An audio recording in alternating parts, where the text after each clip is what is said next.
জাতীয় স্বাধীনতা বলে কোনো শব্দ নাই। এই মুক্তিযোদ্ধা সার্টিফিকেটের ভেতর থেকে দেশটা ডিভাইড করে দিল।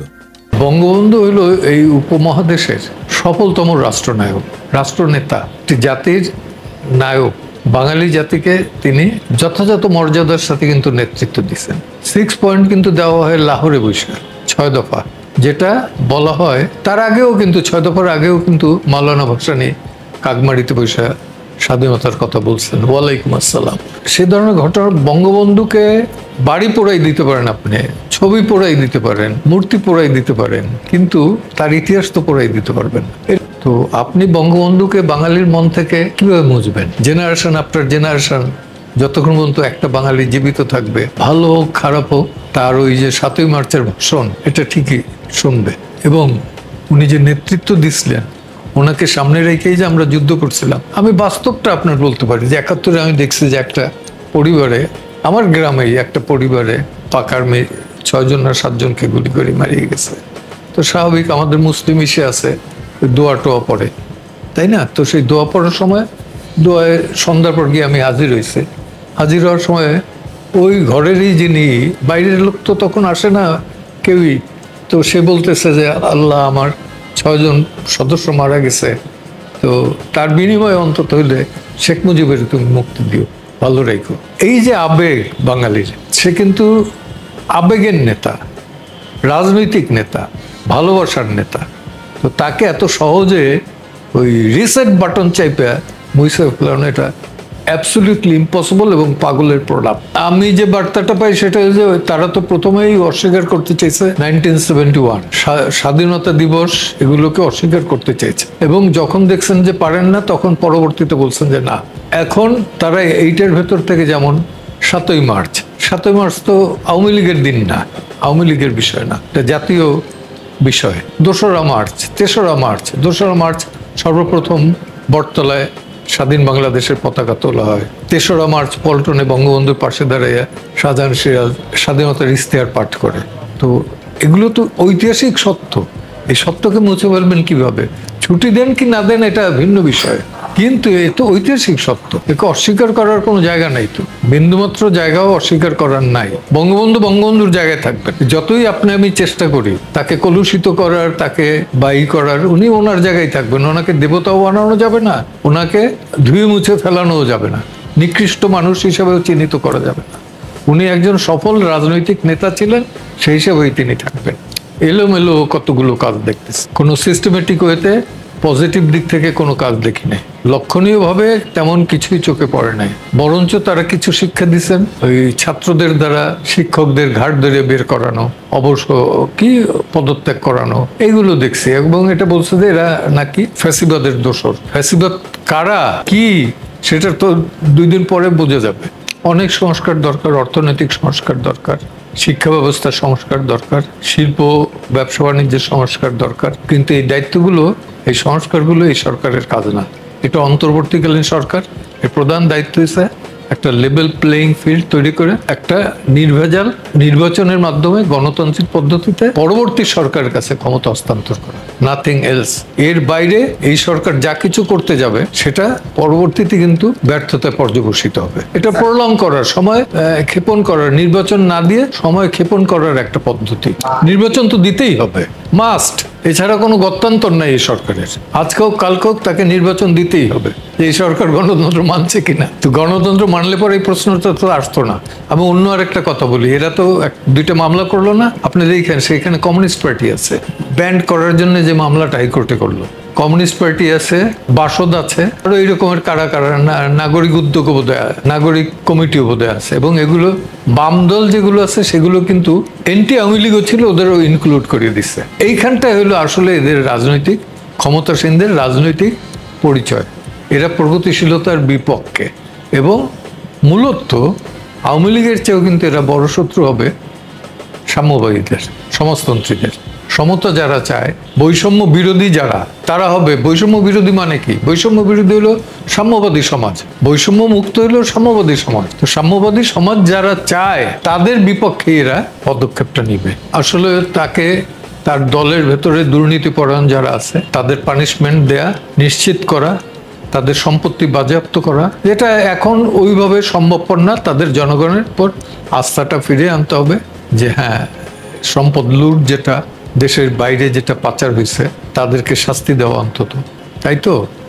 একসময় ইরানের শাহের তার সহায় সম্পত্তি সহ প্যারিসে ছিল, মিশরের রাজা ফারুক তার সব সম্পত্তি সহ প্যারিস বা ইউরোপের বিভিন্ন জায়গায় ছিল, কিন্তু তারা অস্তিত্ববিহীন হয়ে গেছে ইতিহাসের ইসে।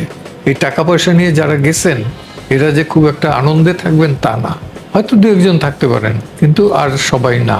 এবং ওইসব জায়গায় আস্থা নির্বাচনে জেতাই মানে কিন্তু বা গণতন্ত্র এস্টাবলিশড হওয়া তা না, জনগণের আস্থা আনা তা না। নির্বাচনে আওয়ামী লীগ ভোট পায় কিন্তু বঙ্গবন্ধুর নামের উপর, তাই না? তো সেই ক্ষেত্রে আইসা বঙ্গবন্ধুর নাম, আদর্শ, নীতি সেটার এস্টাবলিশড করার জন্য যা যা করার দরকার এটা আওয়ামী লীগকেই করতে হবে, অন্য কারোর দল না। আর বঙ্গবন্ধুকে তাদের পিতা বানাইলে পরে চলবে না, জাতির পিতা হিসাবে তাদেরকেই এর দায়ভার বহন করতে হবে।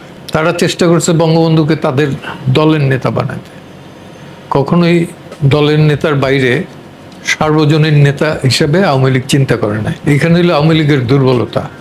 আর সব কাজই দেখাইছে যে বঙ্গবন্ধু একাই করছেন।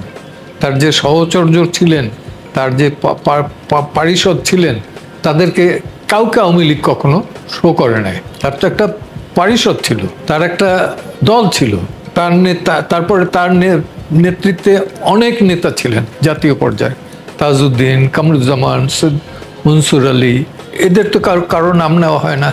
সিরাজুল আলম খান, শেখ ফজল হক মনি, আব্দুর রাজ্জাক, কাজী আরেফ, এদের তো নাম নেওয়া হয় না। পতাকা কারা করলো, জাতীয় সঙ্গীত কারা করলো, তো আওয়ামী লীগের কোনো সভায় যে সিদ্ধান্তগুলো হয়েছে তা তো নাই। স্বাধীনতার ইশতেহার পড়ছে ছাত্রলীগের সেক্রেটারি শাহজাহান সিরাজ, পতাকা উত্তোলন করছে ডাকসুর ভিপি আসম আব্দুর রব। দুই জায়গায় বঙ্গবন্ধুর সম্মতি ছিল। তো সেই ক্ষেত্রে আইসা এগুলোকে তো অস্বীকার করা আওয়ামী লীগের অন্তত উচিত হয় না। আওয়ামী লীগের দুষ্কর্মের জন্য এই অবস্থাটায় পড়ছে। বিভক্তি তো হইতে পারে যে কেউ, বহুভাবে হয়েছে, হওয়ার পরে আওয়ামী লীগই থাকবে, কারণ ওটা বটবৃক্ষ, তো শিকড় অনেক নিচে, এত সহসে আওয়ামী লীগই হবে না। আমি 66-এ 6 দফা দেওয়ার পরে বঙ্গবন্ধুকে দেখছে আমার চেয়েও একটা ছোট রুম পল্টনে, সেখানে বসে উনি দল চালাচ্ছেন। তারপর উনি গ্রেপ্তার হয়ে গেলেন। গ্রেপ্তার হওয়ার পর দলের কোনো অফিস নাই, সেন্ট্রাল কোনো অফিস নাই। 66 থেকে বোধহয় 69 পর্যন্ত সেন্ট্রাল কোনো অফিস ছিল না।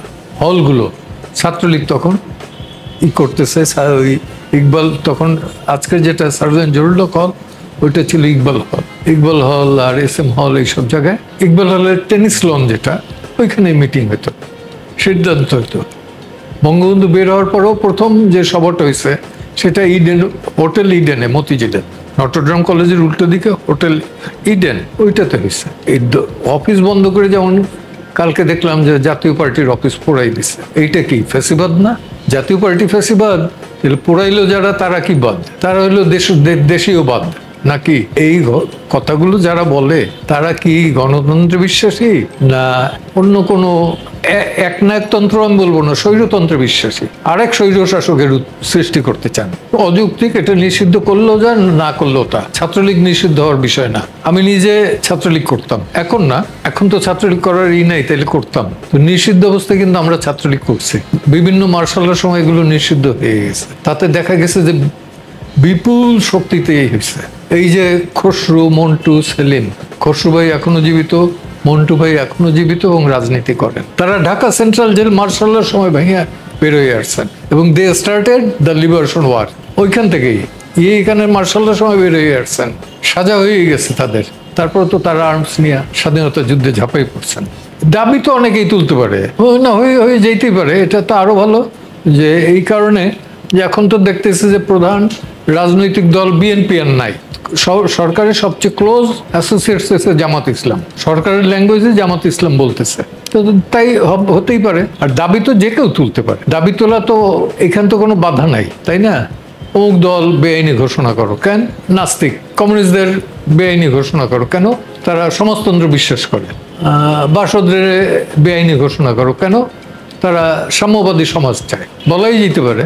তো এক একজনের দৃষ্টিভঙ্গি এক এক রকম। যেমন এইখানে ইউএন এর একটা অফিস খুলবে দেখা একটা প্রোপাগান্ডা চলতেছে যে সমকামীদের অধিকার দেওয়ার জন্য নাকি এই অফিসটা খুলতেছে। আমি হাসি যে জাতিসংঘের আরো খাইবে কোনো কাজ নাই, সমকামীদের অধিকার দেওয়াটার জন্য তার একটা অফিস খুলে বস। আমি তো কারোরই অপসারণ বেআইনিভাবে চাই না। আমি চাই দুর্নীতিপরায়ণ দুষ্কর্মের সাথে যারা জড়িত তাদেরকে আইনি উপায়ে অপসারণ করা হোক, আইনি উপায়ে, বেআইনি পদ্ধতিতে না, গায়ের জোরে না, বন্দুকের জোরে না, গণতান্ত্রিক পদ্ধতিতে আইনি উপায়ে। অনেকের ইচ্ছা থাকে না মহাকাব্য লিখবো, সেরকম। এখনো ডক্টর কামাল হোসেন জীবিত আছে, তার সাথে গিয়ে আলাপ করুক না, সংবিধানের কোথায় কোথায় ত্রুটি আছে, সংবিধানে কি কি পরিবর্তন দরকার। আমিরুল ইসলাম সাহেব এখনো জীবিত আছে, আলাপ করুক। তাদের তো এগুলো তাদের জন্য প্রবলেম না, আইন শৃঙ্খলার জন্য প্রবলেম না, আর বাজারে গিয়ে তাদের কিনতেও হয় না, গ্যারান্টেড থাকেন এটা। তাদের বাজারে কেউ যায় না, কাঁচা বাজারে কেউ যায় না, তারা তো এমনিই পায়, ওই গভর্নমেন্ট থেকেই ভাতা পায়, গাড়ি সিকিউরিটি সবই পায়। তো রাস্তায় কি হইতেছে, চিন্তাই হইতেছে না ডাকাতি হইতেছে, এটা তো তাদের বাসায় তো যায় না, তারা বুঝবে কিভাবে। শহীদদের ভাতা দিবে, কি দিবে? কালকে দেখলাম কি ওই সার্জিস না কি আলম নামটা, এ ধরনের নামও আমি পাই না, আল্লাহ মাফ করুক। সেই ক্ষেত্রে এসে সে বলতেছে যে শহীদদের পরিবারের ভাতা দিবে। তো পুলিশের যে সব শহীদ হয়েছে তাদের নিশ্চয়ই পরিবার থেকে ভাতা পাবে, কারণ 5ই আগস্টের পর তো পুলিশদের হত্যা করা হয়েছে তারা বলতে জনতার হাতে বা বিক্ষুব্ধ জনতার হাতে। ওকে হোক, তারপর তো তারা শহীদ হয়েছে নাকি মারা গেছে, তারা তো রাষ্ট্র এবং এই আইন শৃঙ্খলা রক্ষা করার জন্যই মারা গেছে, শহীদ হয়েছেন। তো তাদের পরিবারও যেন সম অধিকার পায়। প্রাবদা ছিল দিদেন রাশিয়ার ন্যাশনাল দৈনিক, ওকে, সে প্রাবদার রিপোর্ট আমি দেখাইতে পারি যে 30 লক্ষ মানুষ শহীদ হয়েছে। এটা বোধহয় 6 জানুয়ারি 1972। আমার কাছে এখনো পেপার কাটিংটা খুঁজলে পরে আমি পাবো। তো এটা বঙ্গবন্ধুর বানানোও না আর ওই ইও না, কারণ জোয়ার ভাটার দেশ তো, লাশগুলো ভাইসে ভাইসে কিভাবে গেছে আমার নিজের চোখের দেখা। 30 লক্ষ বললে বোধহয় কম বলা হবে। আমাদের ওইখানে অঞ্চলে আটগড় কুরিয়ানা নামে একটা অঞ্চল আছে, পেয়ারা বাগান, ওইখানে 20টা গ্রাম আমি ঘুরে দেখছি যে একটা মানুষ নাই লিবারেশন টাইমে। আমি অতি শীঘ্র লেভেল প্লেইং ফিল্ডে গণতান্ত্রিক একটা সমান অধিকারের বেসিসে নির্বাচন হতে দেখতে চাই, এবং নির্বাচিত সরকারের কাছে ক্ষমতা শান্তিপূর্ণ উপায়ে হস্তান্তর করে সেইটা দেখতে চাই।